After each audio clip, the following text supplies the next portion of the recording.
Testing. Are we live?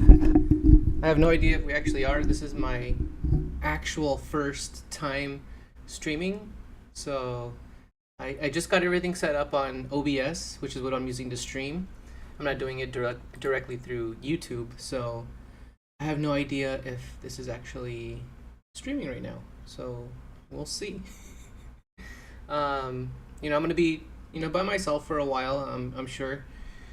As I'm just starting out, so I don't expect people to kind of jump in and start viewing what I'm talking about. But I guess the one hope that I'd want you to take away from watching my streams is that it inspires action in taking control of your life. That's really what I want this to be about. And at the same time, I don't really want you to just take aimless action. I want to provide constructive, not constructive, but I want to be able to provide information and knowledge that I've learned that will help you to take steps in the direction that's right for you.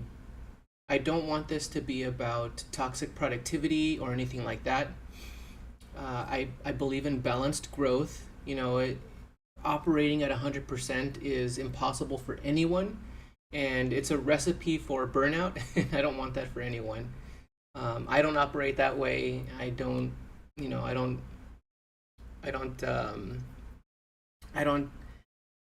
put that on other people. I don't tell people they should be operating at 100%.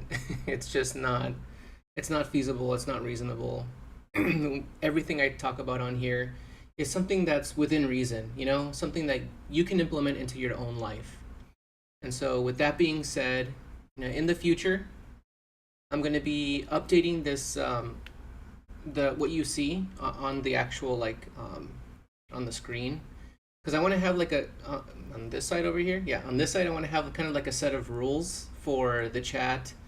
I want to have contact information, if you have any questions that you want to send my way or you want answered live on the stream, then you can have that information readily available. And then I'll probably add the main quote that I came up with for Cultivate Your Best Self, which I refer to pretty often. Here, give me a second. I'm gonna pull it up here. Let's see. I'm looking at my dashboard, the one that I showed in my first official, not really official stream that I posted a couple days ago. I was supposed to stream, but then YouTube, I had to get approved by YouTube. It takes 24 hours. And when I first looked that up, I thought maybe, because the person that I was watching on YouTube, they said it takes up to 24 hours. And so I thought maybe I'd be able to, I was looking at it in the morning. I was like, maybe by the evening I'll get approved. But no, there's a timer for 24 hours. So I couldn't actually live stream. So this is my first one. And I hope it's going. I have no idea, but we'll see. I started a little bit late, but it's my first time. Yeah, I'll get better, and I'm sure I'll get fancier. As I continue to do this, I'll have a stream starting soon thing in the beginning, and it'll be a much more professional. But right now, just keep it casual. Doing what I can with what I have. I'm learning, just like all of you, anyone who tunes in, excuse me, I know all of you are learning. And so let's learn together. And part of this too is, pushing myself out of my comfort zone, doing something that makes me a little bit uncomfortable. To be honest, I'm a little bit uncomfortable right now because I'm not used to doing this. And when I'm okay talking in front of the camera, and that's only because I am taking Vin Zhang's course, which I mentioned in the last video. But Vin Zhang is a communications expert, and one of the exercises that he tells you to do is to record yourself every single day for about 5 minutes. Just don't post it or anything. Just record yourself with the camera or your phone, or whatever you can use to record. But doing that, just talking to the camera, and then he gives you kind of like a criteria to analyze yourself with. And when I did that, it just made me much more confident talking in front of the camera. And that's one thing that I can recommend to you guys if you're looking to get more comfortable talking to the camera. Definitely record yourself for 5 minutes, and then I'll have to show you the criteria that he used.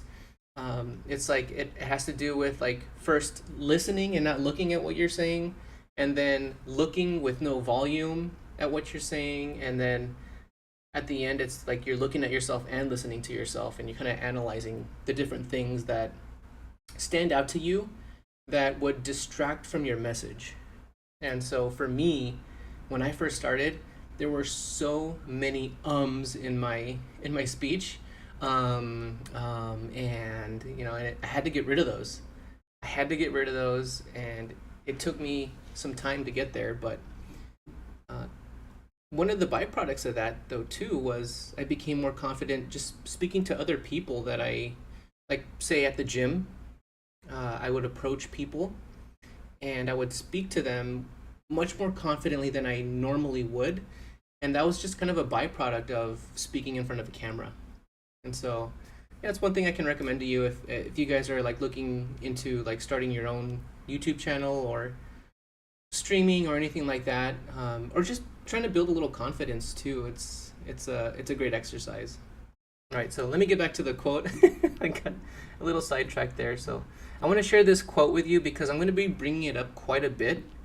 It's something that I truly believe if you dive deeply into this, you're going to be that much better for it, and at the same time you're going to find more fulfillment and joy in your life.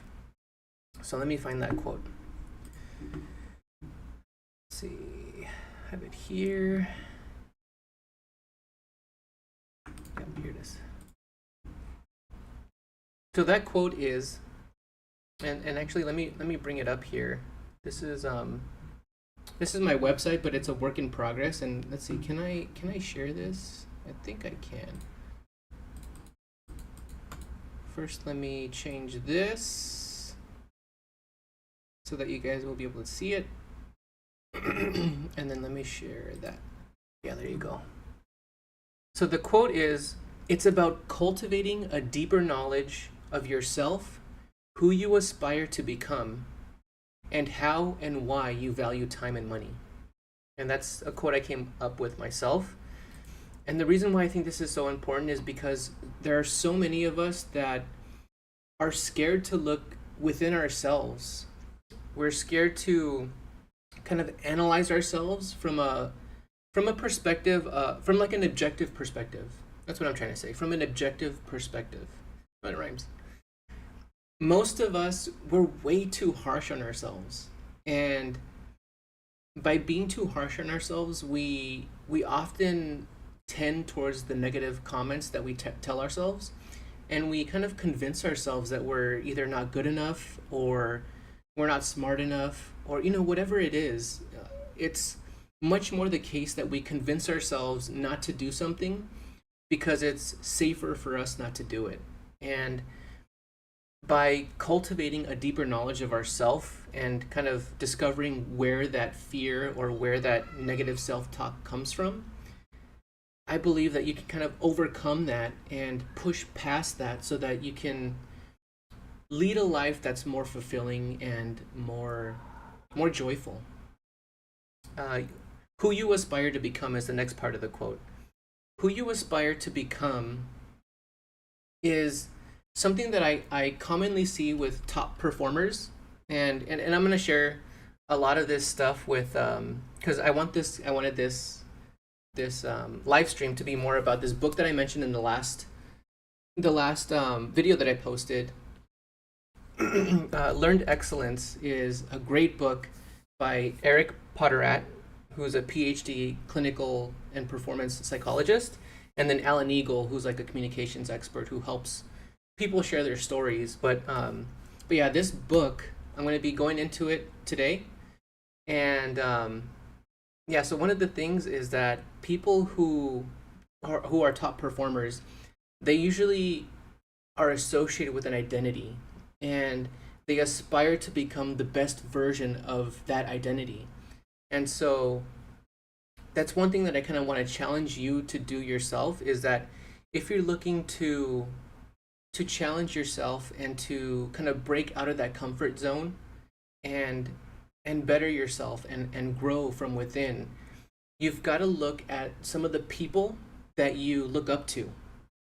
The people that you look up to and aspire to be like, take a look at their qualities that you admire about them and try to mimic those qualities in your own daily life. That's what I'm kind of getting at with that part of the quote. So it's about cultivating a deeper knowledge of yourself, who you aspire to become, and how and why you value time and money.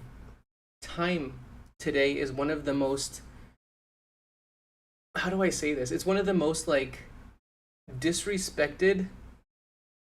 Um, it's a source of, I don't know, I'm at a loss for words a bit right now, but time is a resource, right? Time is a resource that we never get back.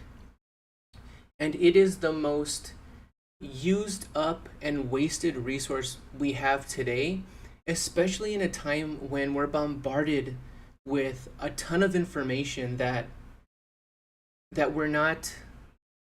we just don't know how to process it. It's just too much. And so learning and understanding how and why you value your time is a huge eye-opening clarification that you need to make within your own life. Why do you want to exist? How do you want to spend your time?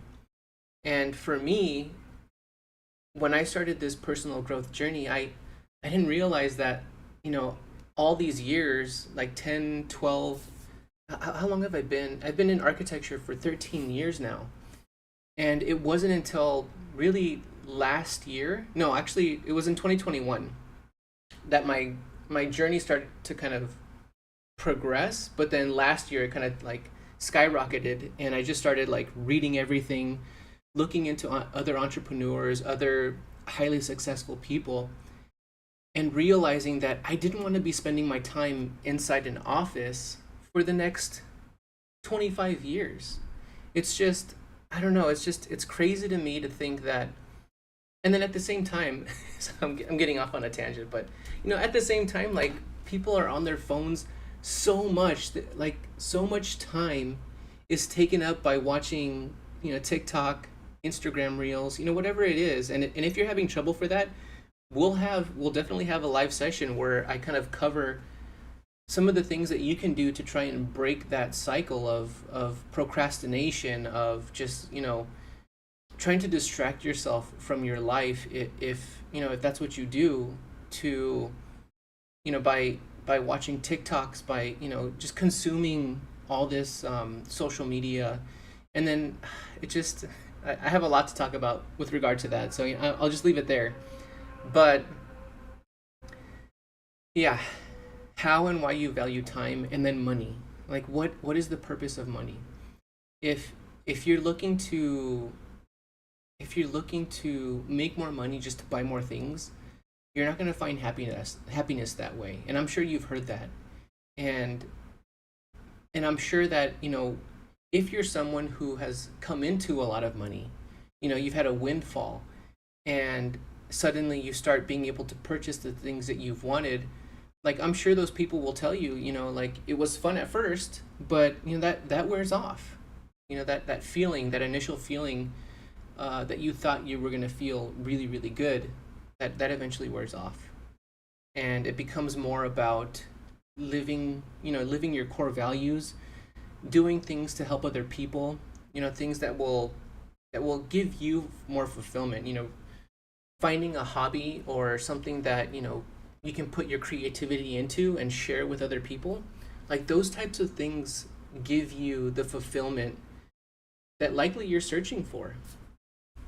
And you tell me your thoughts on that. But yeah, money for me is more about freeing up my time, having more control over my time, and eventually, I want to get to a point where I can control my time, in the way that I want. And if, like, let's say, for example, I had $20 million, I would not just outright retire. I would continue to do these live streams. I would want to do one-on-one consulting with people to help them discover their inner potential, to get them to reach their own goals.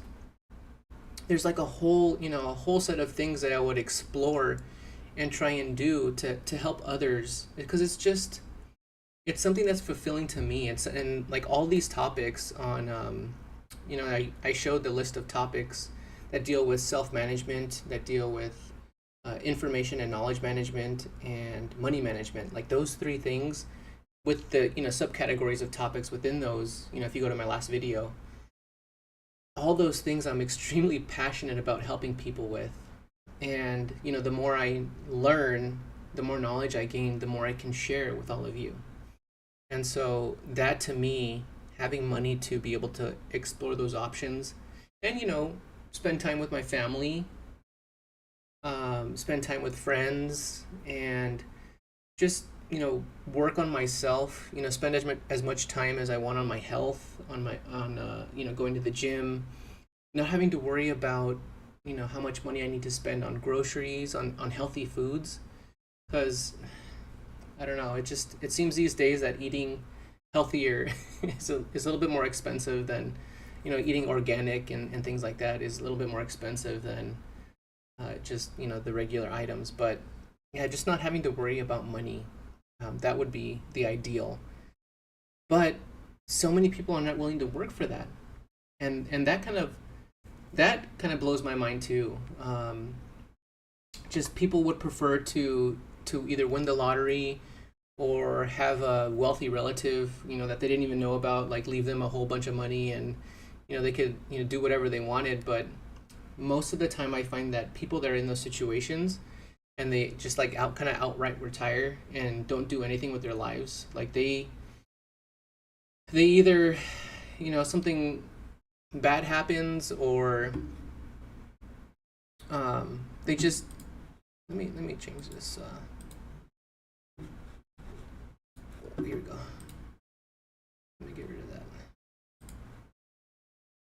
And I'm sure you guys have heard this too, but like people that win the lottery, they when they retire, they get bored really quickly. The fire movement, a lot of the stories that I hear from the fire movement, people who finally reach their goal and actually retire, they get lost. They lose themselves. Like a lot of people tie their identity to the work that they do, and when you don't have that work, they kind of realize, like, who am I without the work that I was doing prior to retiring? And it takes them sometimes years to figure out like who they are and what they want to do with their lives. And most of the time it ends up that they help other people in order to find fulfillment and joy within their own lives. So yeah, if there's one thing to take away from all of this, it's that I hope to inspire action. I hope to be a source of inspiration for you guys to kind of take control of your lives, and come here for some, like, practical things that you can implement into your own life based on what I've done myself. And then everything that I do is based on other people's experiences, like this Eric Potterat,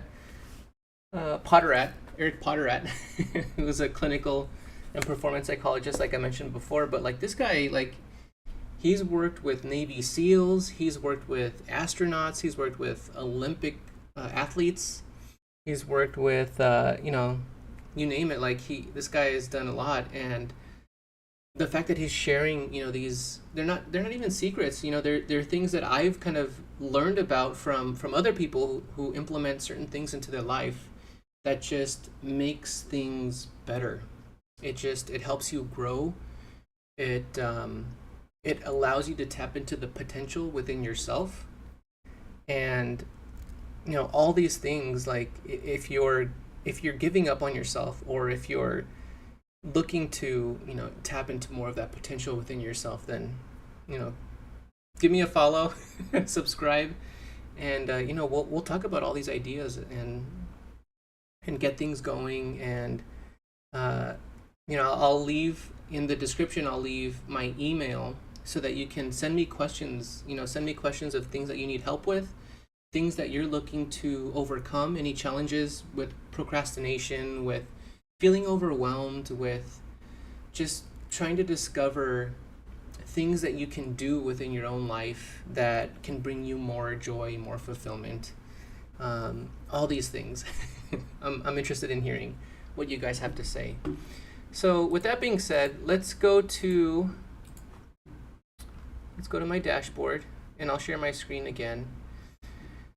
Actually, I'll leave it like this, so it's just kind of me talking, but I have some talking points because I want to discuss this book, and I know it's already 6:24. I know the hour is not going to be enough time to go through all the topics that I want to talk about within this book, but there's a lot of good stuff in here, a lot of good stuff. So I might use this live session and the next one next Tuesday, because right now there's no one in here. I don't think I've had one view.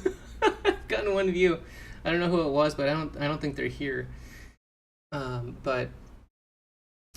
Yeah, so I need topics to talk about, kind of while I get things rolling and while I get, wait for more people to kind of join in.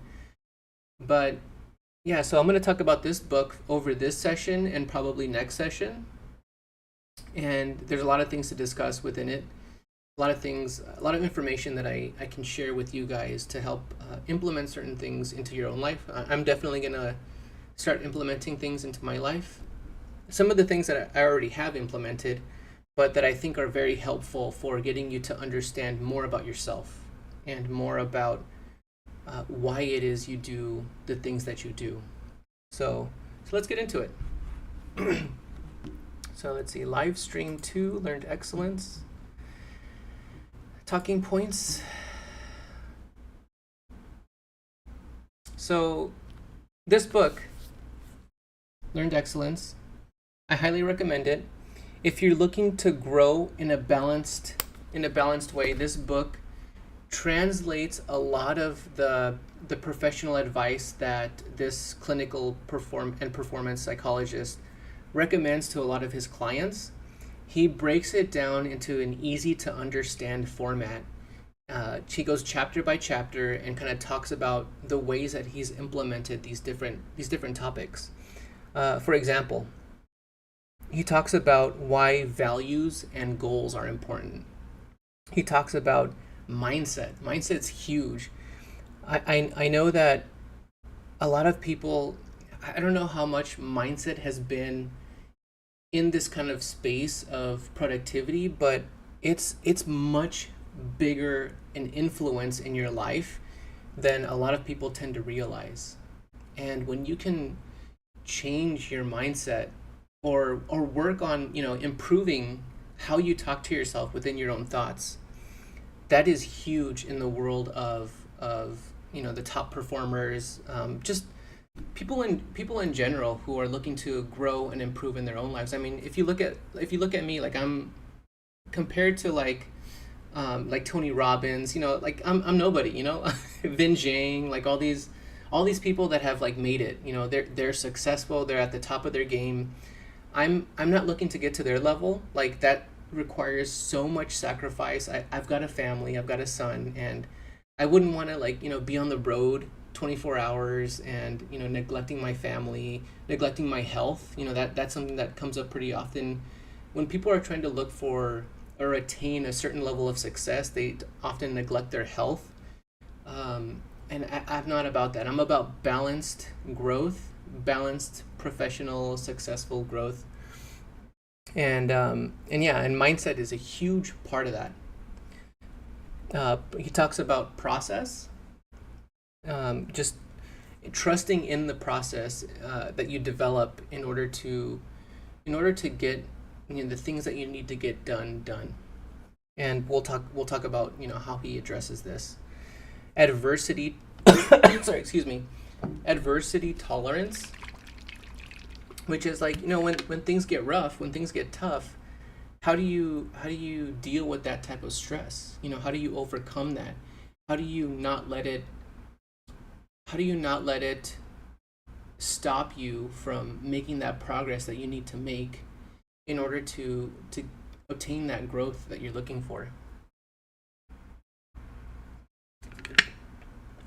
Hmm. He talks about balance and recovery. I'm big on balance. Um, when I Before I took paternity leave, I was working 40 hours a week. I would typically come home, and I would this was more last year and a little bit into this year, but I explored maintaining a blog. I explored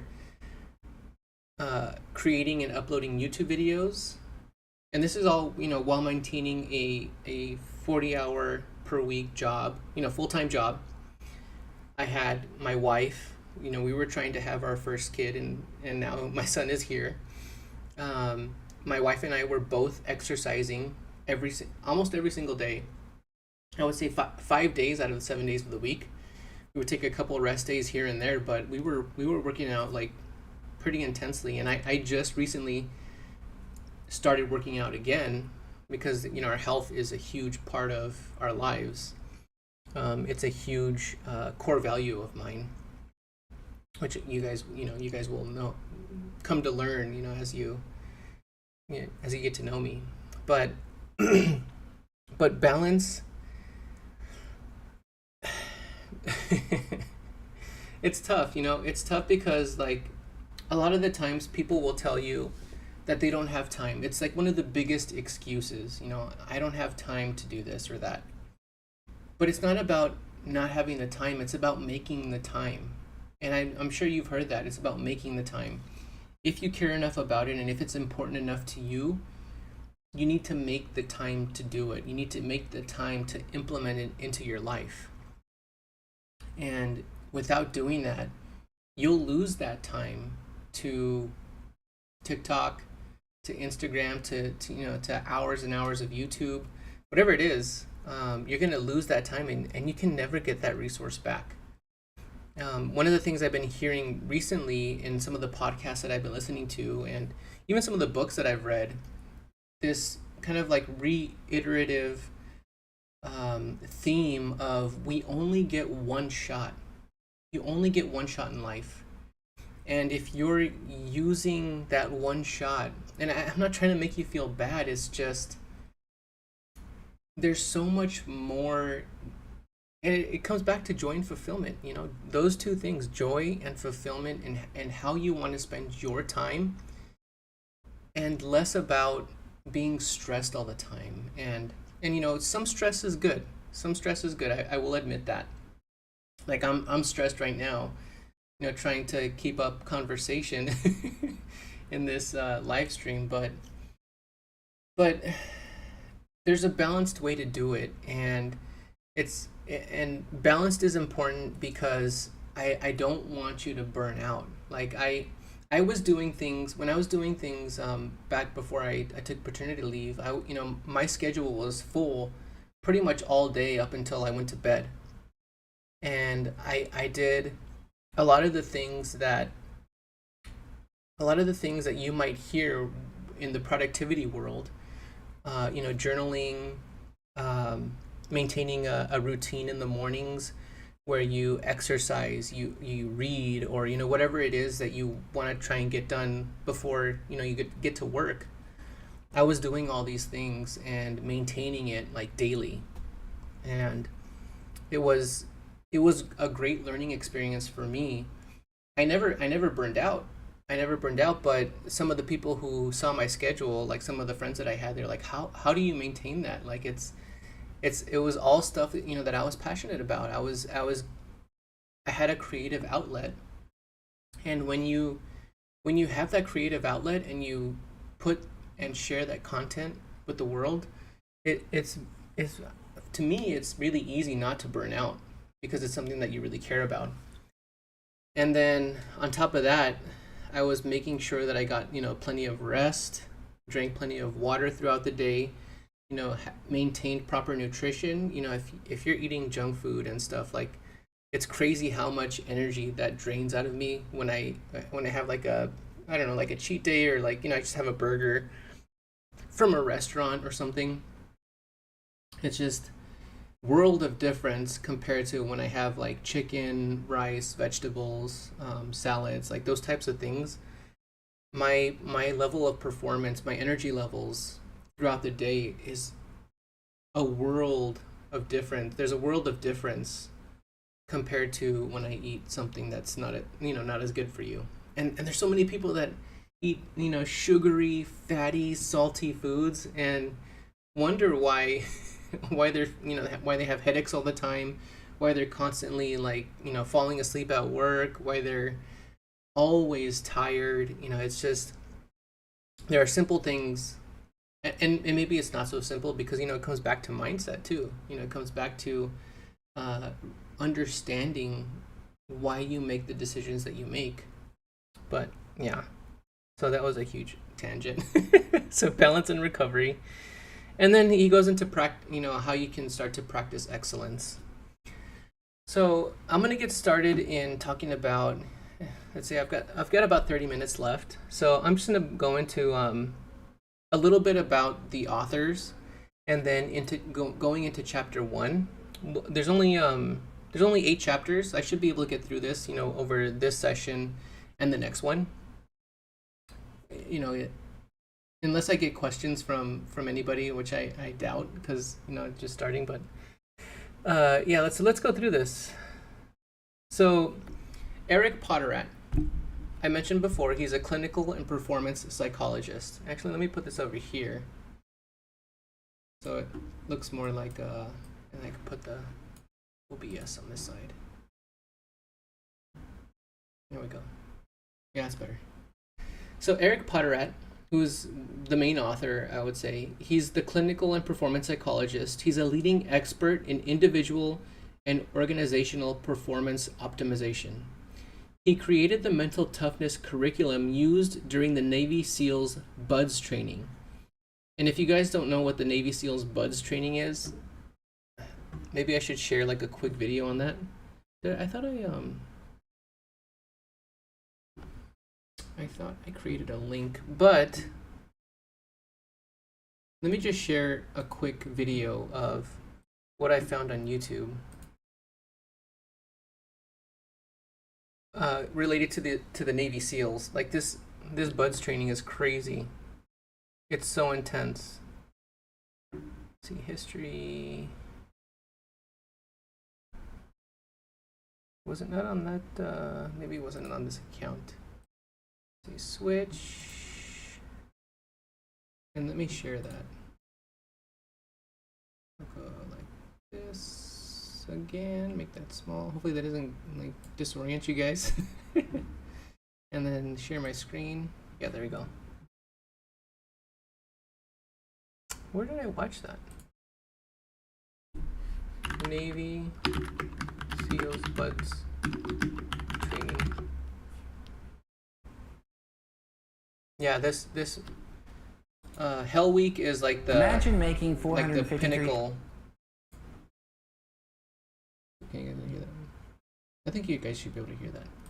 I have it muted right now, but the Navy SEALs BUDS training is the training that the Navy SEALs go through in order to get them to basically trust each other and to like become like the top military elite specialists that go on these crazy missions. And in order to to be able to pass this training, they go through the most extreme and stressful situations that you can possibly imagine. Like they push themselves to the limit. Like I'm sure that people have died doing this training, but I'm just gonna go through a little bit. My name is Instructor Pearson. I'm the lead instructor at the stuff. You should work on your push-ups, your pull-ups, your sit-ups, basic all like that kind of stuff. physical training. And stretch fractures on a 10-mile-a-week run basis the first week. That's not going to cut it at BUDS. The problem we see here at BUDS Prep are the students are not familiar with using One our of the jet biggest fins. issues they come across is injuries, because you have to be trained to use these fins that you put on your feet, and like they just destroy your ankles if you're not used to it. That's one of the things Talks that I about learned it about being the very training. physical, but it is 90% mental. during your training. 90% mental. You hear that? 90% mental.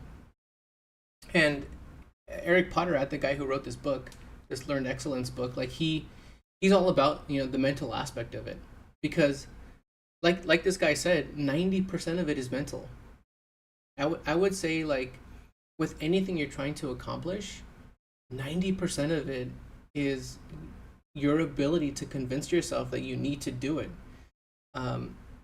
Oftentimes the stress part of our brains, takes over and says, it'd be easier to just, watch TV or, do something else instead of, doing the thing that you actually want to do. So, we'll get into that, but Stronger for buds. In order to prepare.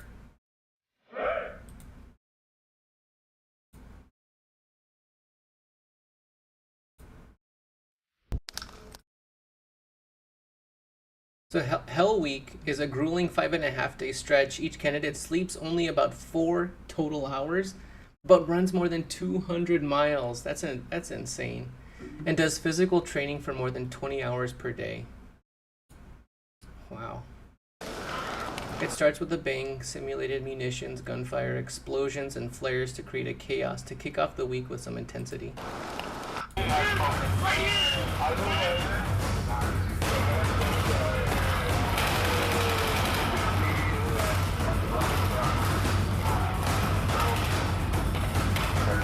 I feel like this training alone would give me PTSD.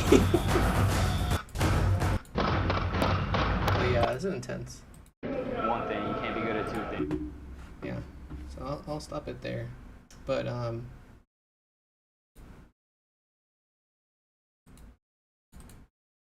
where was I? Let me move this back over. So yeah, so he created the mental toughness curriculum for, the people going through that training. He's worked with the LA Dodgers as a director of specialized performance.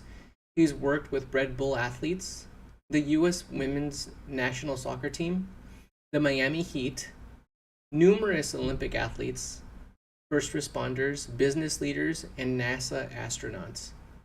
And then Alan Eagle, he's the co-author. Oh, where am I? Over here. Alan Eagle. He's an author and executive communications consultant. He helps leaders and companies shape and tell their stories. He spent 16 years at Google working with executives to communicate the company's story to clients, partners, employees, and the public. He's a co-author of How Google Works and $1 Trillion Coach. So let's get into chapter 1. Chapter 1 is all about you. He calls you the performer. Now, one of the things I want to kind of emphasize is that you are your greatest asset. And you will hear me repeat this pretty often because we often take for granted the fact that you are the most important person in your life.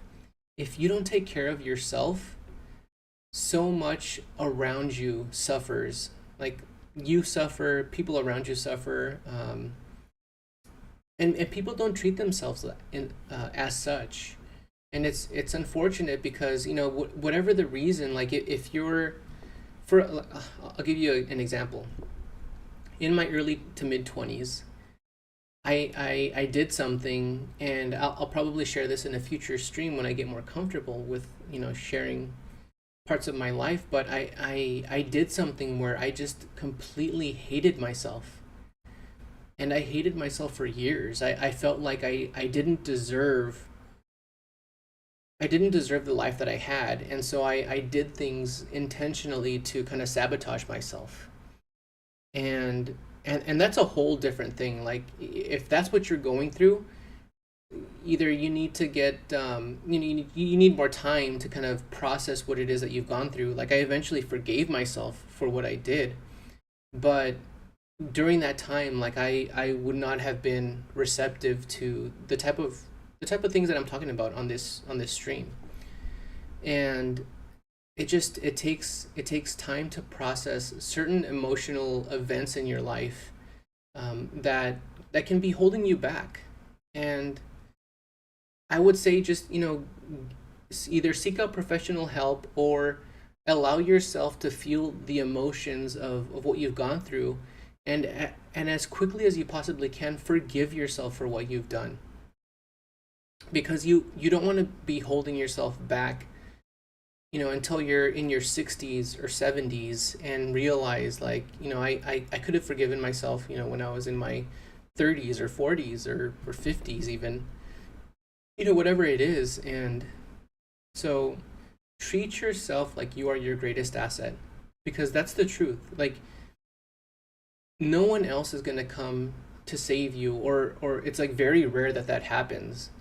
And so treat yourself, the way you would treat someone that you're trying to help. And I know that's tougher said than done, but until I started doing that myself, started doing things that benefited me, that helped me to grow, I was missing out on so much. And so, yeah, so you are your greatest asset. We don't treat ourselves as such, and the reason, okay, that's what I said. But if you're here, it likely means that you're looking for something better, or you're looking to, like I mentioned before, break out of your comfort zone. And, that's something that everyone kind of has to go through on their own. But let's see, if you're looking to utilize more of the potential within yourself, then this book is for you. I believe, like me myself, I believe that everyone has more potential that they could tap into. And so for me, like, a big thing is helping others tap into that potential. And so that's one of the things that I hope to kind of accomplish with doing these live streams, is to get you to realize the potential that you could be tapping into that is within you. Let's see. Yeah.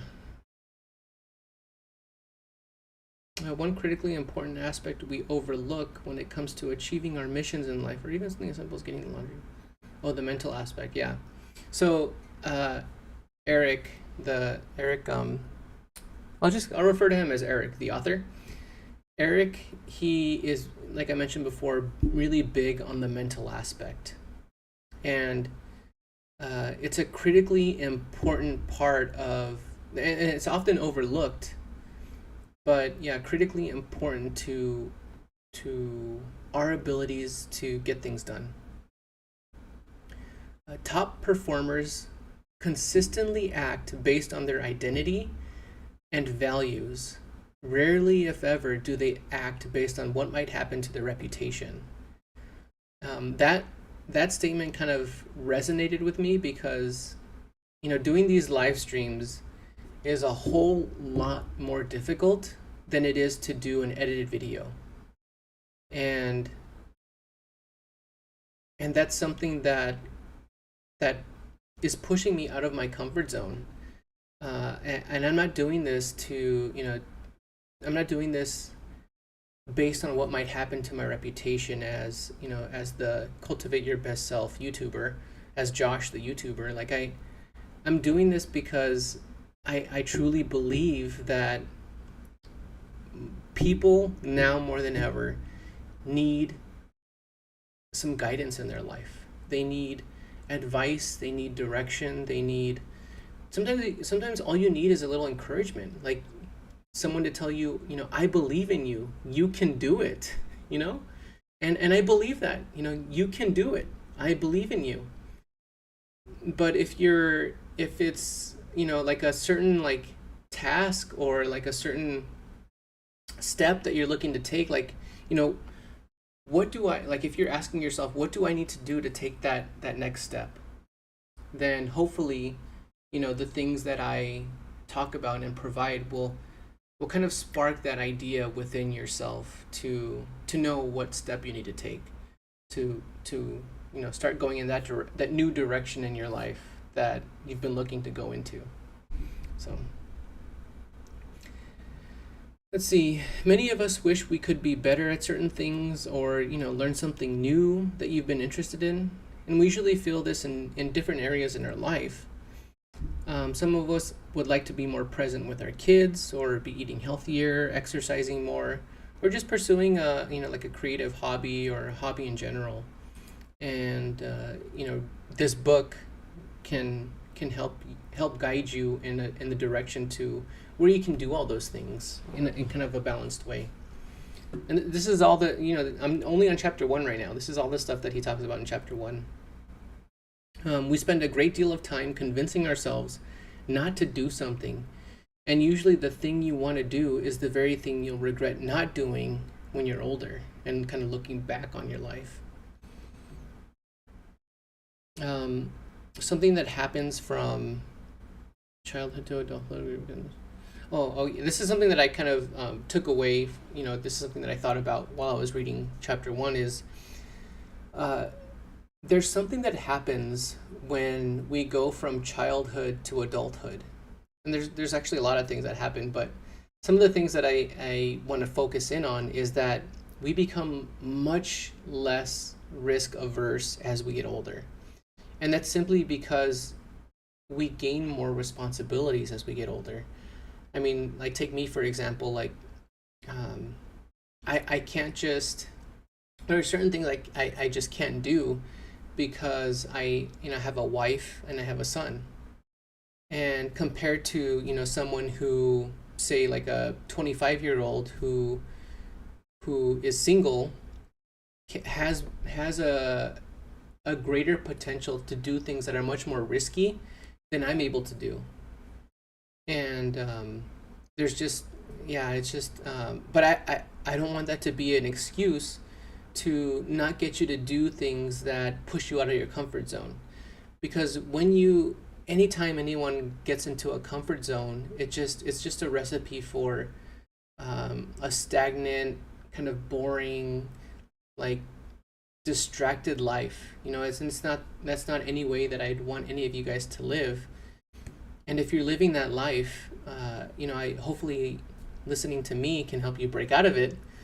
But it's going to take time. Like, everything takes time. And that's what Cultivate Your Best Self is all about, is like taking that time to grow and realize that it's going to take that time.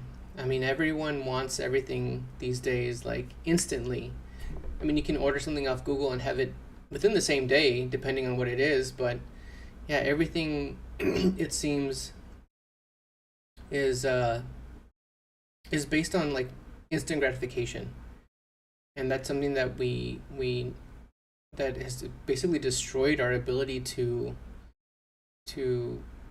do anything meaningful that it takes time to kind of, like, grow within our own lives. And yeah, it's one of the things that I kind of want to mention, is that, like, we basically become less risk averse, and sometimes it's more extreme for certain people than others. Like, we become more scared of what other people think.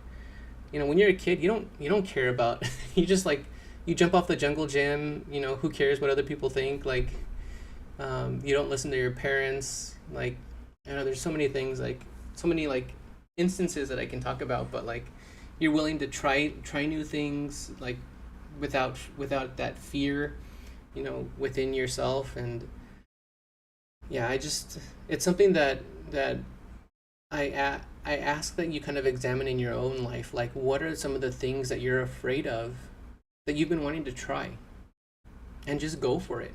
Like, what's the worst that can happen?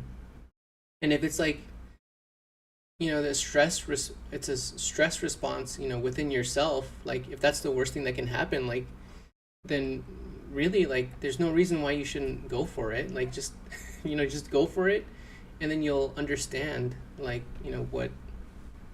what you were stressed out, or what you shouldn't have been stressed out for in the first place. My wife was walking by with her son. Yeah, I only have 8 minutes left. Oh man. Let's see. Actually, that was pretty much it for chapter 1. I think I'll probably get into Chapter 2. Can I go into? Oh, so chapter 2. I can go into chapter 2 briefly because it's we have 7 minutes here, but there wasn't much I was going to get into with chapter 2 because it's all about learning about excellence. And Eric, the author, goes into stories within his own life. Within his. Oh. Noah. Yeah, Eric goes into stories in his own life, and it's crazy interesting. But yeah, he goes into stories in his own life of what he's experienced in his own career, what he's experienced with helping people, and I don't know if you guys know. Here, let me pull it up because it's more interesting this way. But let me do this again and go here.